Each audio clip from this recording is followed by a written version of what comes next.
بہت سارے پیغامات بھی آتے رہے آنے والا کیا تھا، لیکن آج آپ کی مختلف کا شکریہ کہ آپ نے کیا کل آخری پروگرام تھا ہوئی اور اس سے آغاز ہوا۔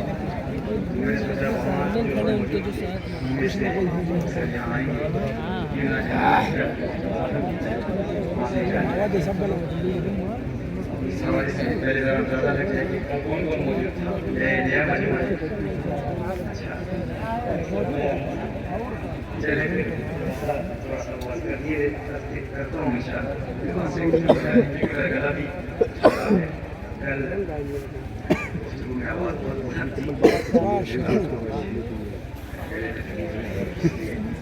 گھر میں انشاءاللہ سب سے پہلے سورہ ہو سکے شاید سننے والے سے چند باتیں عرض کرتا ہوں، پھر انشاءاللہ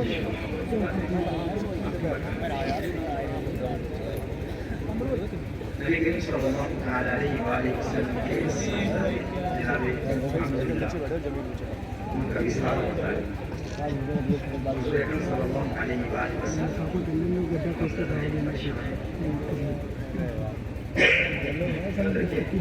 ہماری یہ ضروری ہے اس طرح دنیاوی سیلیبریٹیز پرائیویٹ اسٹڈی کرتے ہیں، ان کی کہانی کو اسٹڈی کرتے ہیں، ان کی لائف سٹوریز کو اسٹڈی کرتے ہیں، لیکن ہمیں دعویٰ ہوتا ہے کہ حضور اکرم صلی اللہ تعالی علیہ وآلہ وسلم سے محبت ہے، مصطفیٰ صلی اللہ علیہ وآلہ وسلم کا تعالیٰ ہے کہ حضور اکرم صلی اللہ علیہ وآلہ وسلم کی سیرت کا مطالعہ کریں۔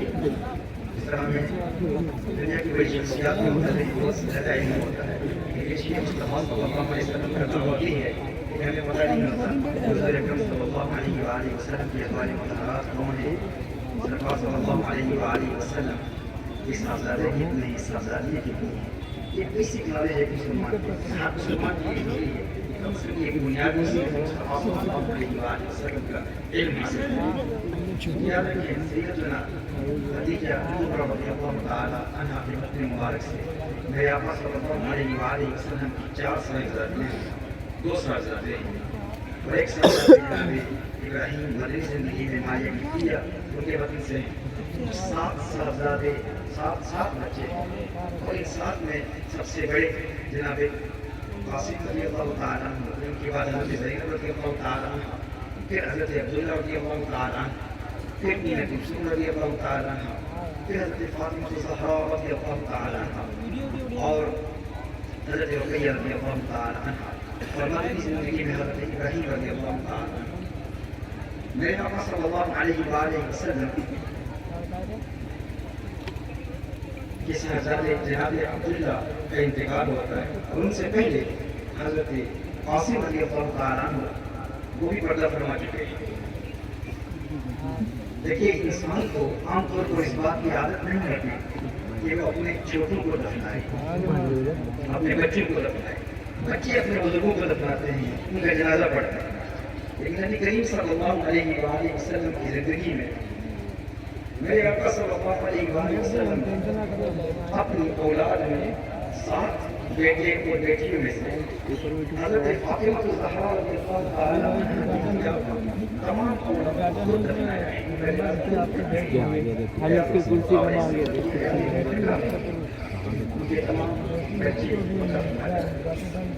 یہ بہت بڑا صدمہ ہوتا ہے، جن کے چھوٹے بچے اس دنیا سے جلد سے والدین سے مشکل ہوتا ہے۔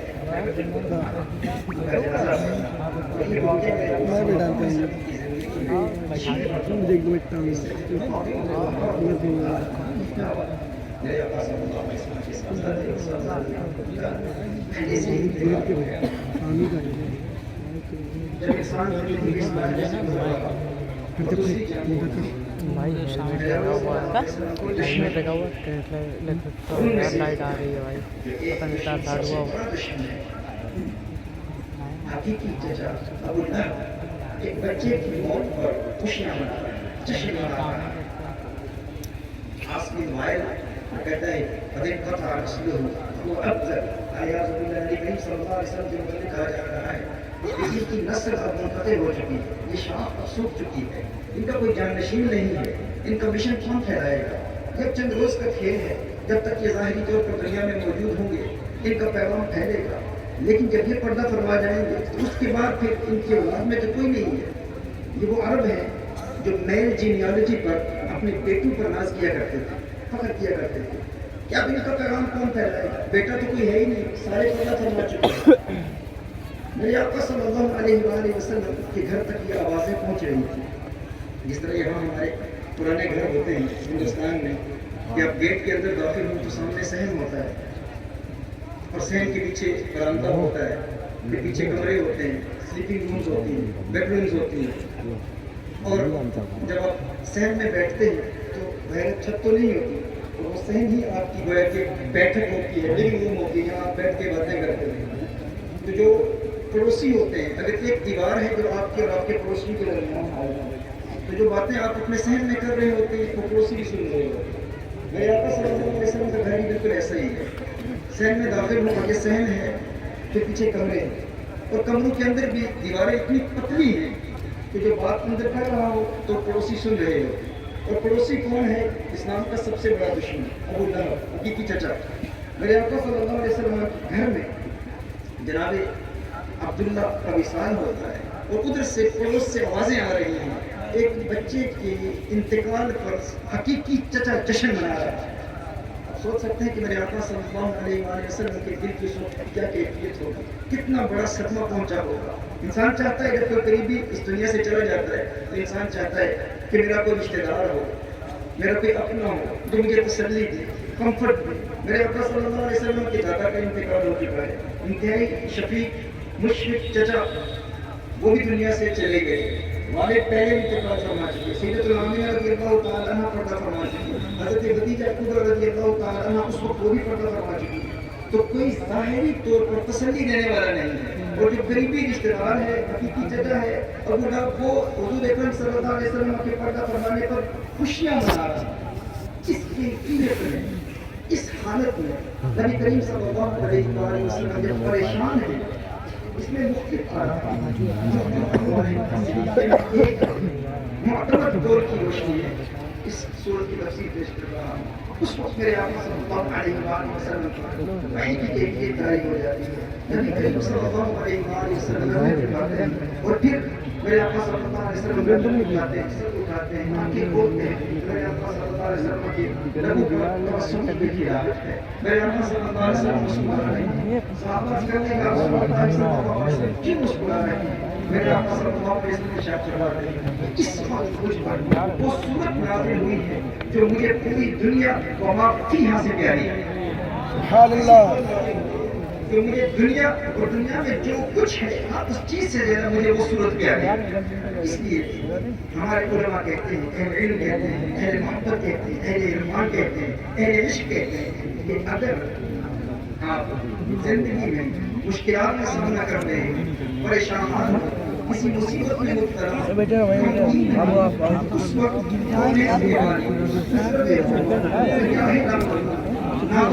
جہاں صلی اللہ علیہ وسلم کے لبوں پر تبسم کی تلاوت کا تصور کر رہے ہیں, اور کثرت سے تلاوت کریں یا کوثر پڑھیں, تو یہ سوچیں کہ یہ وہ صورت ہے جس نے حضور کو خوش کر دیا. یہ وہ صورت ہے جس کی وجہ سے, جس کی کہہ رہے لاسٹ بار مسکرا رہے تھے, اور حضور اکرم صلی اللہ علیہ وسلم مسکرا کر فرما رہے تھے کہ یہ وہ صورت ہے جو مجھے تمام دنیا اور دنیا میں جو کچھ ہے اس ہر چیز سے زیادہ پیاری ہے. یہ تصور کر کے اس صورت کو کثرت سے پڑھیں, آپ اپنے دل میں خوشی کی کیفیت محسوس کریں.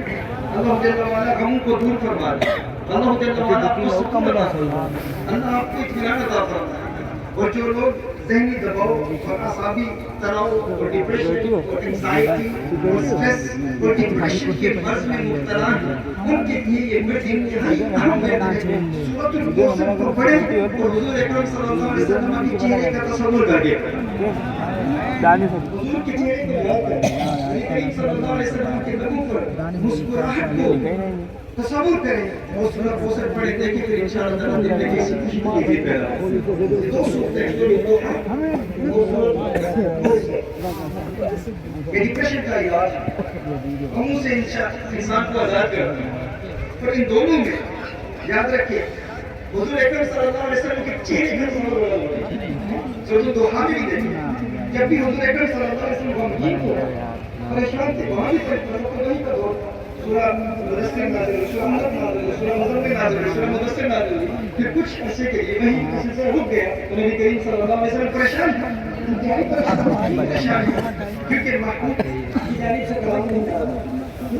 انسان جو مسلسل قرآن کی تلاوت کرتا ہے اگر ایک دو دن کے لیے بھی ناراض ہو جائے تلاوت قرآن سے تو انسان پریشان ہو جاتا ہے, غمگین ہو جاتا ہے. تو آپ تصور کر سکتے ہیں کہ جن پر قرآن براہ راست نازل ہو رہا ہے نزول وحی کا سلسلہ رک جائے اس کی پریشانی کا عالم کیا ہو. اور دوسری جانب ام جمیل کہہ رہی ہے کہ تمہارے شیطان نے تم سے باتیں کرنا چھوڑ دیا ہے علیہ باللہ.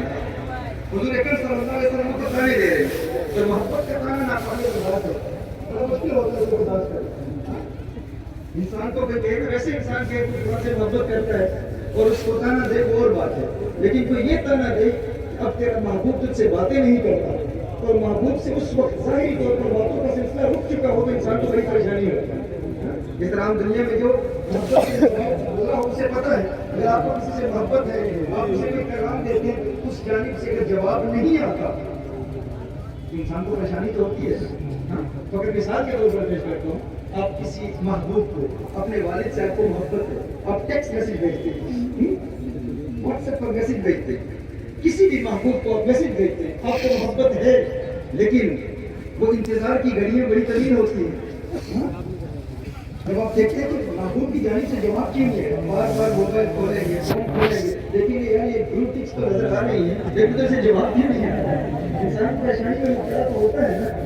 آپ سوچیں نبی کریم صلی اللہ علیہ وسلم منتظر ہیں کہ اللہ جل وعلا کی جانب سے نہیں کب آئے لیکن وہی کا نزول نہیں ہو رہا اور پھر غیر مسلم تانے دے رہے ہیں کہ تمہارے محبوب نے تم سے باتیں کرنا چھوڑ دیا ہے, تمہارا محبوب تم سے باتیں نہیں کرنا.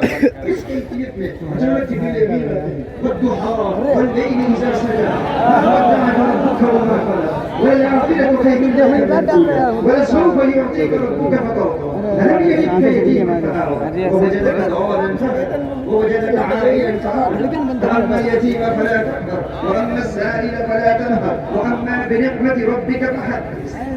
اور حضور خوش ہو جاتے ہیں, اتنا خوش ہوتے ہیں کہ جو یہ صورت نازل ہوتی ہے حضور فرماتے ہیں اللہ اکبر اللہ اکبر لا الہ الا اللہ واللہ اکبر اللہ اکبر.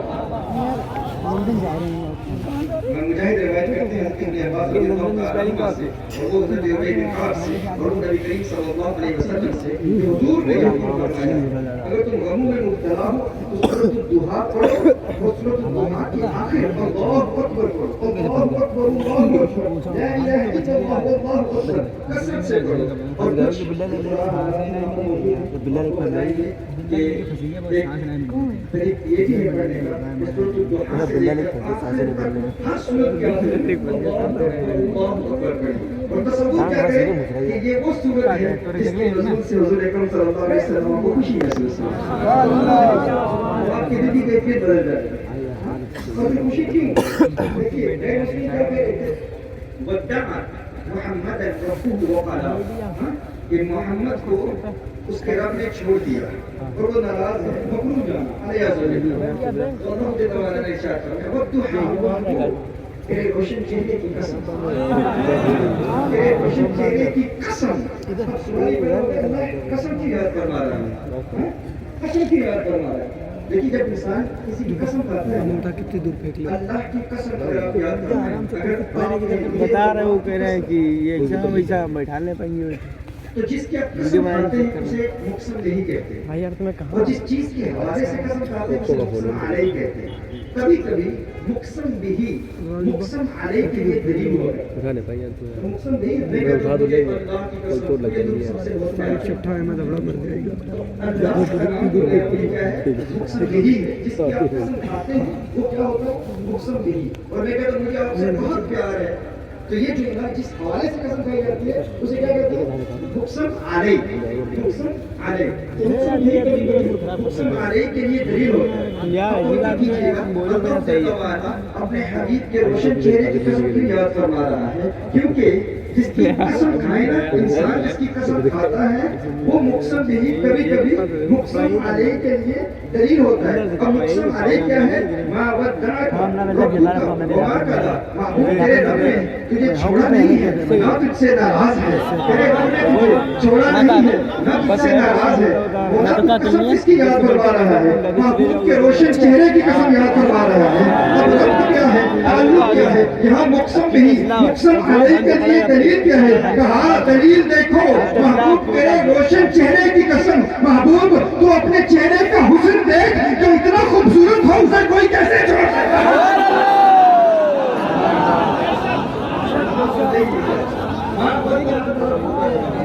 تیرے روشن چہرے کی قسم، تیری کالی زلفوں کی قسم جو اتنا خوبصورت ہو کیا کوئی دنیا میں اسے بھول سکتا ہے؟ ناراض ہو سکتا ہے؟ تو جان سکتا ہے اس سے ناراضی کا امکان ہے؟ دنیا میں کیا کوئی اس سے ناراض ہو سکتا ہے؟ نہیں ہوتا. تو محبوب مجھے رب کو بھی تجھ سے پیار ہے. اپنے روشن چہرے کو دیکھ محبوب جو اتنا خوبصورت ہو اس سے کوئی ناراض نہیں ہو سکتا. میں ودعک ربک وما قلی.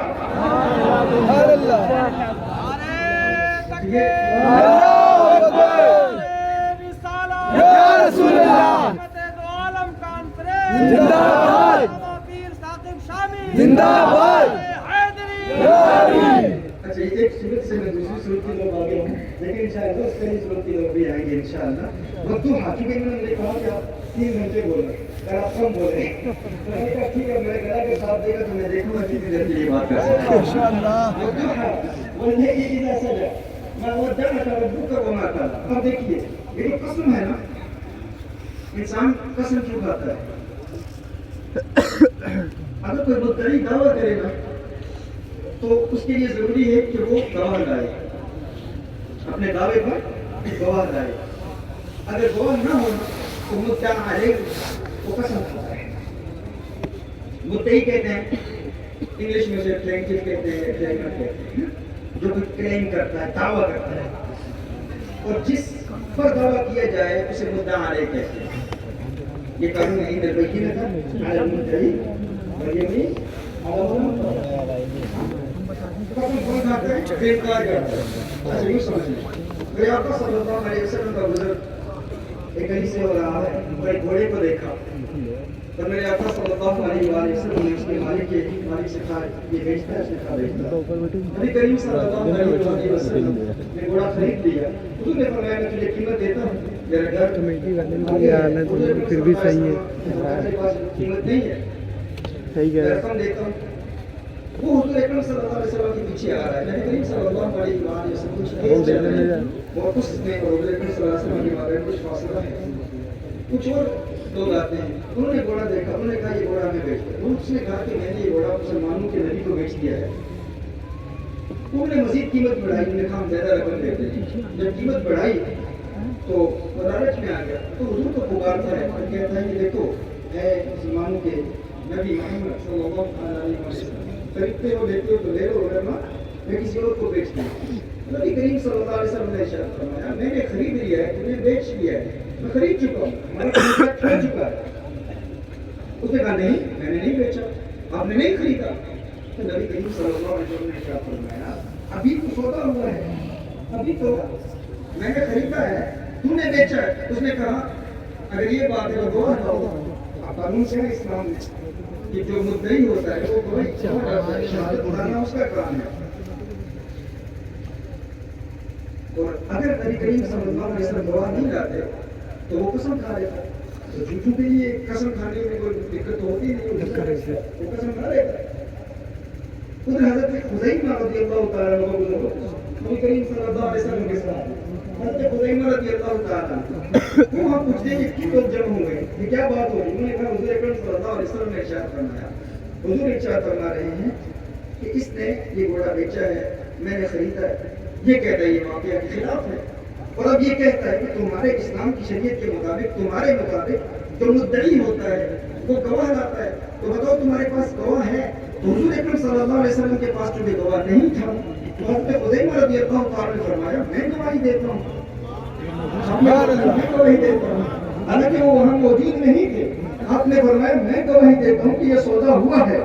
حالانکہ وہ موجود نہیں تھے. اب جو حضرت خزیمہ رضی اللہ تعالیٰ عنہ گواہ بنے تو وہ مجبور تھا, اس نے گواہ دے دیا کیونکہ گواہ موجود تھا, گواہی دے رہا ہے. نبی کریم صلی اللہ علیہ وسلم نے حضرت خزیمہ سے فرمایا, خزیمہ تو وہاں موجود نہیں تھا, تو نے کس بات کی گواہی دی, تو کیسے گواہی دیتا ہے؟ تو حضرت خزیمہ رضی اللہ تعالیٰ عنہ کا جواب سماعت فرمائیں. میں اپنے الفاظ میں مفہوماً حدیث کا مفہوم پیش کر رہا ہوں. حضرت خزیمہ رضی اللہ تعالیٰ عنہ وہ یوں عرض کر رہے ہیں, یا رسول اللہ صلی اللہ علیہ وسلم, آقا کیا ہم نے اللہ کو دیکھا ہے؟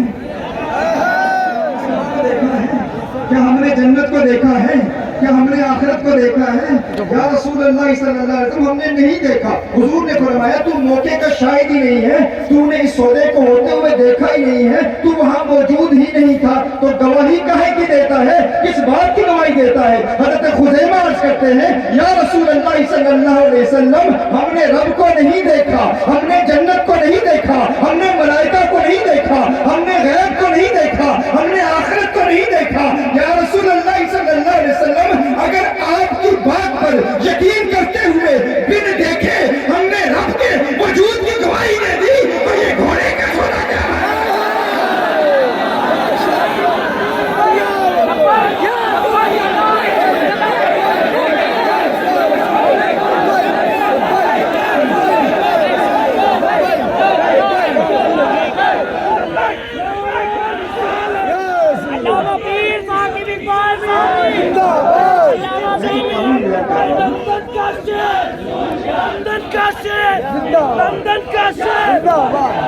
میں ضابطہ پیش کر رہا ہوں, جو قانون پیش کر رہا ہوں وہ کیا ہے, جسے وہ واقعہ آپ کی ذہن ایمانی کے لیے بیان کیا ہے. میں اصول کی طرف واپس آ رہا ہوں. اصول کیا تھا, قاعدہ کیا تھا, جب مدعی جو ہوتا ہے وہ لاتا ہے مدعی کا, اور اگر مدعی کے پاس شہادت نہ ہو, دلیل نہ ہو, گواہ نہ ہو, تو مدعا علیہ کیا کرتا ہے؟ قسمیں کھاتا ہے. میں کیا عرض کر رہا ہوں, واپس اسی بات کی طرف جا رہا ہوں. اللہ جل وعلا نے قسم یاد فرمائی,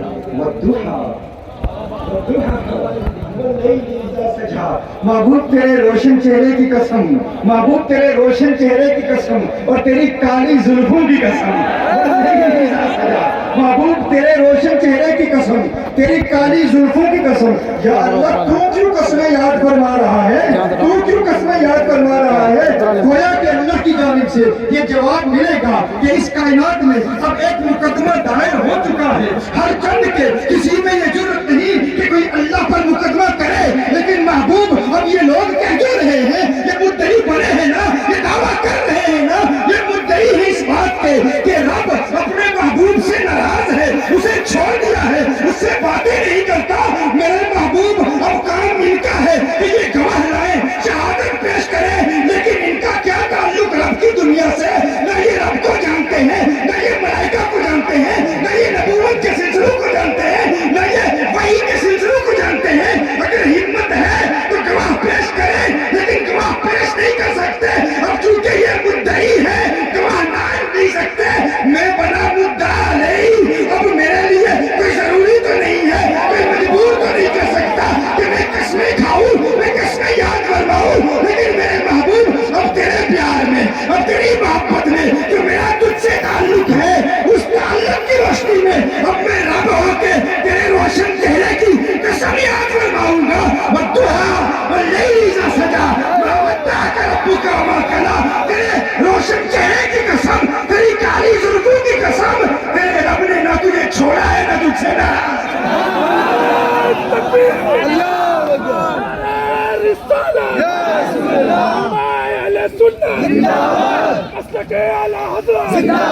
عشق محبت, عشق محبت, عشق محبت, عشق محبت, نعرہ تکبیر, نعرہ رسالت.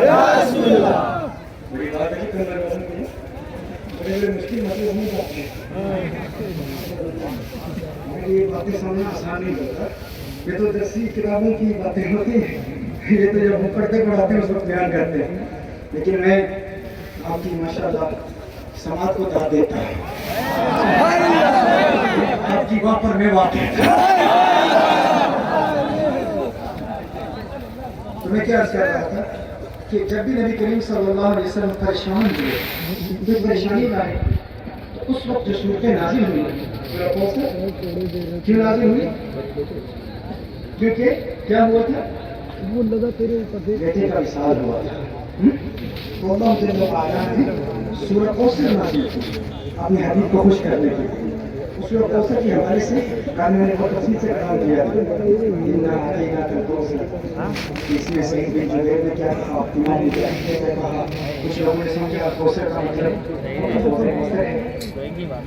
سعید بن جبیر نے کہا انه الذي في الجنه من الخير الذي اعطاه اياه، وہ جو جنت کی نہر ہے نا، اس خیر کا ایک حصہ ہے جو اللہ جل وعلا نے حضور کو عطا فرمایا۔ الکوثر کا ایک حصہ ہے۔ پھر میں نے کلام کیا تھا کیا الکوثر ہے کیا؟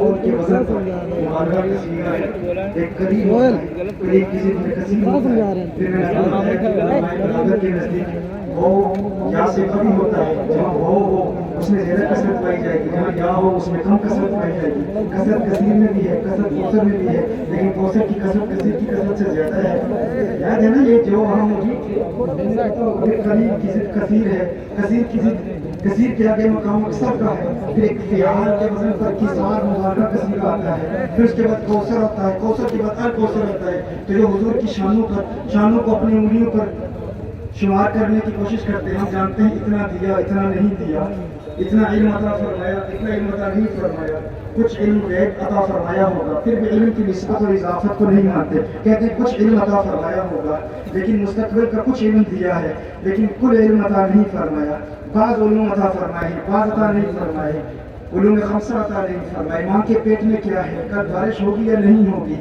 حضور کو علم عطا نہیں فرمایا، قیامت کو علم عطا نہیں فرمایا۔ انگلیوں پر گننا چاہتے کتنا دیا، اتنا نہیں دیا۔ تو میں نے کہا حضور کو تو اللہ نے الکوثر عطا فرمایا ہے نا، الکوثر کا مقام تو بہت بلند و بالا عرفہ والا ہے۔ تم اپنی انگلیوں پر حضور کے مقامات کو پرکھنے، ٹٹولنے اور تولنے اور شمار کرنے کی کوشش کرتے ہو، کیا تم شمار کر سکتے ہو؟ الکوثر تو بہت بلند ہے، کیا تم اللہ کے قریب کو شمار کر سکتے ہو؟ اللہ کے قریب کو شمار کر سکتے ہو؟ اللہ نے ارشاد فرمایا قل متاع الدنیا قلیل، محبوب فرما دیجیے ساری دنیا میں جو کچھ ہے اللہ کے نزدیک قلیل ہے، قلیل ہے۔ میں نے کہا پوری دنیا تو بہت بڑی ہے نا، تم فقط شہر کنوج کی اشیاء کو انگلی پر شمار کر سکتے ہو؟ کنوج میں کتنے افراد ہیں، کتنے مرد ہیں، کتنی عورتیں ہیں، کتنے بچے ہیں، کتنے بوڑھے ہیں، کتنے حیوانات ہیں، نباتات ہیں، جمادات ہیں، کتنے درخت ہیں، درختوں پر کتنے پتے ہیں، ریت کے کتنے ذرات ہیں، کیا ایک ایک ذرے کو کام کر شمار کر سکتے ہو؟ درختوں پر کتنے پتے ہیں، تمہارے جسم کے اندر کتنے خلیے ہیں، اعصابی خلیے کتنے ہیں، دل کے خلیے کتنے ہیں، آنکھوں کے خلیے کتنے ہیں، اللہ جل وعلا کی ظاہری مخلوقات ہیں، اللہ جل وعلا کی پوشیدہ مخلوقات ہیں، اور پھر آسمان پہ پرواز کرنے والے پرندے کتنے ہیں، زمین میں رہنے والی چیونٹیاں کتنی ہیں، کیڑے کتنے ہیں، پھر سمندر میں تیرنے والی مچھلیاں کتنی ہیں؟ کیا تم فقط اپنے گھر کے ریت کے مٹی کے ذرات شمار کر سکتے ہو؟ نہیں شمار کر سکتے، نہیں شمار کر سکتے۔ میں کیا کہہ سکتا ہے کہ میں اپنے گھر کی ریت کے ذرات، مٹی کے ذرات کو شمار کر سکتا ہوں؟ نہیں کر سکتے۔ تو جب تم اپنے گھر کی اشیاء کو شمار نہیں کر سکتے تو اپنے شہر کی اشیاء کو کیا شمار کرو گے؟ جب اپنے شہر کی اشیاء کو شمار نہیں کر سکتے تو پورے ہندوستان کی اشیاء کو کیا شمار کرو گے؟ جب پورے ہندوستان کی اشیاء کو شمار نہیں کر سکتے